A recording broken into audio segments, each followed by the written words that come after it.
There are certain types of medications where using the special instructions field is particularly important. Information included here can alert providers and pharmacy staff of important information. These include tapering or titrating doses, range doses, short-term medications, held meds, and medications the patient has not started yet. Let's cover each one of these briefly, starting with med tapers and titrating doses. Select the desired drug name from the search options. In the dose field, do not enter in an amount.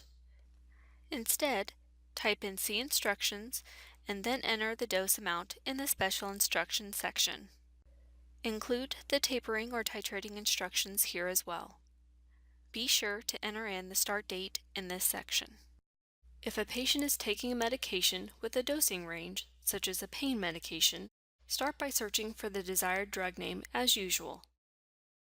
For this example, we will add Percocet 5-325.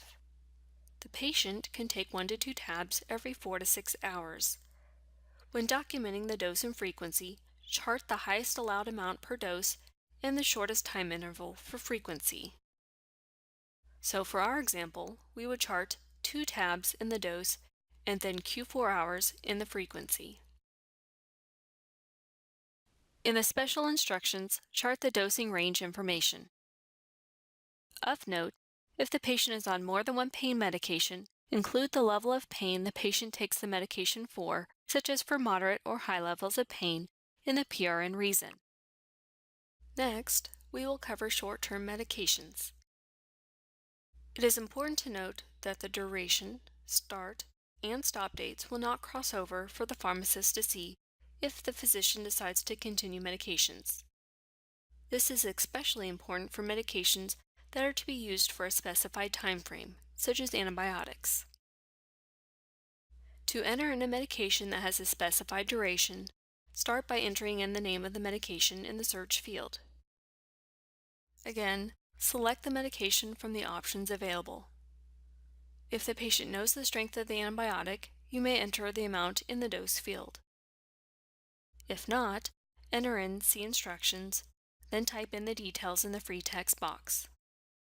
Remember to include when the patient started the antibiotic.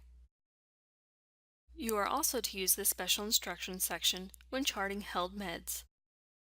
Document the medication as you normally would. However, in the special instructions section, enter in the date the medication has been held since and the reason it was placed on hold. Be sure to update the compliance status to "Not Taking". For medications the patient has been prescribed but has not yet started, enter in the drug as you normally would. In the special instructions, indicate that the patient has not started their medication and give the reason if possible. Again, be sure to update the compliance to "Not Taking". It is best to avoid using medical terms and unapproved abbreviations when entering in details, as this information will print out on the patient's discharge instructions if the physician resumes the medication when they go home. A list of unapproved abbreviations is included in Learning Live and may also be found in the Resources tab if viewing this video in a training module. Although there are too many medications to cover in these videos, there are a few that need to be discussed. We will cover this next in the video Special Medications.